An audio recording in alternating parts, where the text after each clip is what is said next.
What if Jesus survived the crucifixion? Holy Blood, Holy Grail author Michael Baigent makes shocking assertions against the conventional account of Jesus's death in his new book Updated, 4:19 p.m. Eastern Time March 27, 2006 What if everything you think you know about Jesus is wrong? In the Jesus Papers, Michael Baigent reveals the truth about Jesus's life and crucifixion. Previously, Baigent has captured readers' imaginations with his provocative non-fiction work Holy Blood, Holy Grail, in which he claimed Jesus was married. Now, while in the middle of a highly publicized lawsuit with the publishers of the Da Vinci Code for copyright infringement, Baigent has an even more controversial premise that challenges much of what we know about Jesus. What if Jesus survived the crucifixion? Read an excerpt of Baigent's new book, below. Chapter 1, Hidden Documents. My telephone rang. It was about 10 a.m. I remember the sun dappling the wall before me. It sparkled. It was the perfect day to be in English country village. Can you get the next train to London? Don't ask why. I groaned silently, wall-to-wall cars. Scarce taxis. Noise, pollution, crowded subways. A day spent either inside rooms or traveling between them, the sun a distant memory. Sure, I replied, knowing that my friend would never have made such a request unless it was important. And can you bring a camera with you? Sure, I replied again, vaguely bemused. And can you hide the camera? Suddenly, he had my attention. What was up?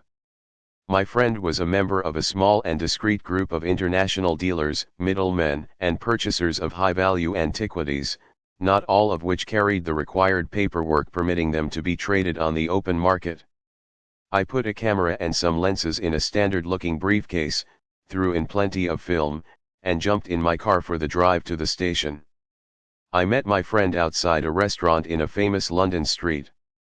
He was an American, and with him were two Palestinians, a Jordanian, a Saudi, and an English expert from a major auction house. They were all expecting me, and after brief introductions, the expert from the auction house departed, apparently not wishing to be involved in what was to happen. The rest of us walked to a nearby bank, where we were quickly led through the banking hall, along a short corridor, and into a small private room with frosted windows. As we all stood around a table placed in the middle of the room, making desultory small talk, the bank officials carried in two wooden trunks and laid them down before us. Each trunk bore 3 padlocks. As the second was carried in, one of the officials said pointedly, as if for the record, "We don't know what is in these trunks. We don't want to know what is in them." They then brought a telephone into the room and departed, locking the door behind them. The Jordanian made a telephone call to Amman. From the little conversation that ensued, which was in Arabic, I gathered that permission had been requested and obtained. The Jordanian then produced a set of keys and unlocked the trunks. They were stuffed full of exact fitting sheets of cardboard. And on each sheet, I was horrified to note, there were hundreds of pieces of papyrus text roughly fixed to the cardboard by small strips of clear adhesive tape. The texts were written in Aramaic or Hebrew. Accompanying them were Egyptian mummy wrappings inscribed in Demotic, the written form of Egyptian hieroglyphics. I knew that it was common for such wrappings to bear sacred texts, and so the owners of this hoard must have unwrapped at least a mummy or two. The Aramaic or Hebrew texts looked, at first sight, like the Dead Sea Scrolls, which I had seen before, although they were written mostly on parchment. This collection was a treasure trove of ancient documents. I was very intrigued and increasingly desperate to let some scholar know about their existence, perhaps to secure access for them. As the cardboard sheets were removed from the trunks, I was told that the owners were trying to sell the documents to an unspecified European government. The price asked was $3 million, approximately $5.6 million. Those present wanted me to take a representative selection of photographs that could be shown to the prospective buyer in order to move the sale one stage further toward a successful conclusion. I then realized which government was the most likely to be interested. But I kept the thoughts to myself. but I was becoming increasingly anxious that these documents might simply vanish into limbo from which they had emerged. That they might be bought by some purchaser who would sit on them for many years, as had happened with the Nag Hammadi texts and the Dead Sea Scrolls. Or worse, I feared that without a purchaser, they might simply disappear back into the deepest, darkest recesses of the bank, joining the many other valuable documents known to be locked away in safe deposit boxes and trunks around the world. It seemed likely that since I had taken a lot of photographs, and since no one would be counting, I would be able to hide at least one of the rolls of film so that there might be at least some proof that this collection even existed. I successfully slipped one into a pocket. When the photography was finished and the cardboard sheets were being placed back into the trunks, I gave a handful of exposed film rolls to one of the owners. He looked down at them. "Where is the other film?" he said immediately. He had been counting. "Other film?" I said lamely, trying to present an image of abstracted innocence while ostentatiously patting my pockets. "Oh. You're right. Here it is." I produced the film I was hoping to keep. I was irritated and rather depressed. I really wanted to have some proof of what I had seen. At that point my friend realized what I was up to and, in an inspired move, came to the rescue. "Where are you getting these films developed?" he asked innocently. "At a photographic shop," replied the man holding my film. "That's not very secure," said my friend. "Look, Michael was a professional photographer, and he could do all the developing and printing you off as many sets as you need. That way there is no risk." "Good idea," the man said and handed back the films. Naturally I printed a full set of photographs for myself. Later I arranged to meet the Jordanian, who seemed to be in charge, for lunch, where I was to give him the prints and negatives. During lunch I argued that if some scholars could look at the texts and identify what they saw, then perhaps their insight would be helpful in raising the value of the collection. I asked the Jordanian if he would give me permission to speak to a few experts on the matter, very discreetly, of course. After some thought, he agreed that this was probably a good idea, but he made it very clear that neither I nor the experts could talk about this collection to anyone else. Several days later I went to the Western Asiatic department of the British Museum with a full set of prints.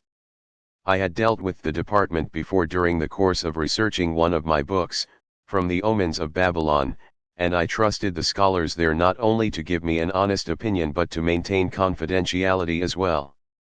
The expert I had dealt with before was not there, and one of his colleagues came into the small anteroom and spoke with me instead. I briefly told him the story about the trunks of documents and about my photographs. I stressed that this was a commercial exercise for the owners and that I would be grateful for his discretion, since large sums of money sometimes cause equally large problems. I requested that he find someone competent in the field to take a look at these photos to see if they were of any importance. If so, I would do my best to get the interested scholar access to the entire collection. I then passed over my set of prints. Weeks passed. I heard nothing from the British Museum. I became concerned. Finally, after a month, I returned to the museum and made my way up to the Western Asiatic department. I met with another expert there. "I brought a set of photographs in a month ago, which I had taken of a large number of papyrus texts. I have not heard anything back from you. I wonder if anyone has had a chance to take a look at them."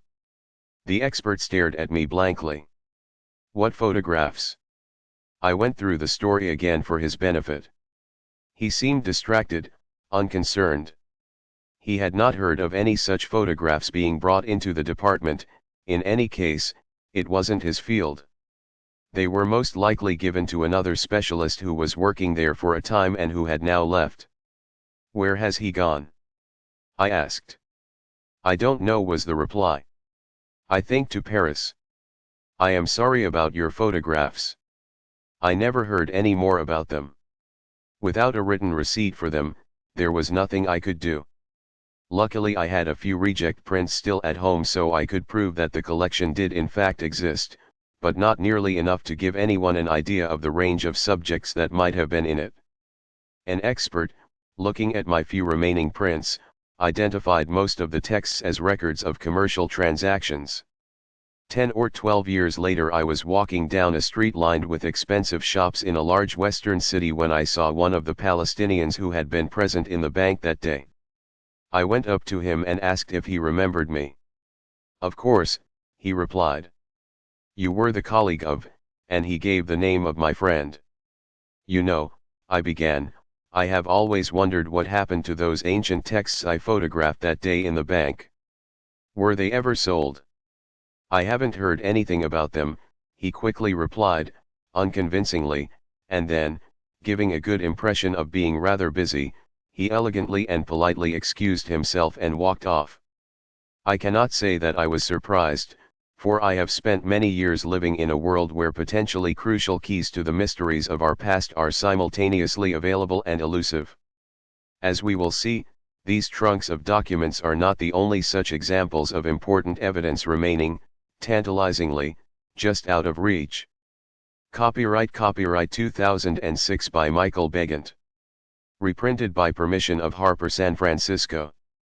Copyright 2006 msnbc.com URL, http://msnbc.msn.com/id/120397775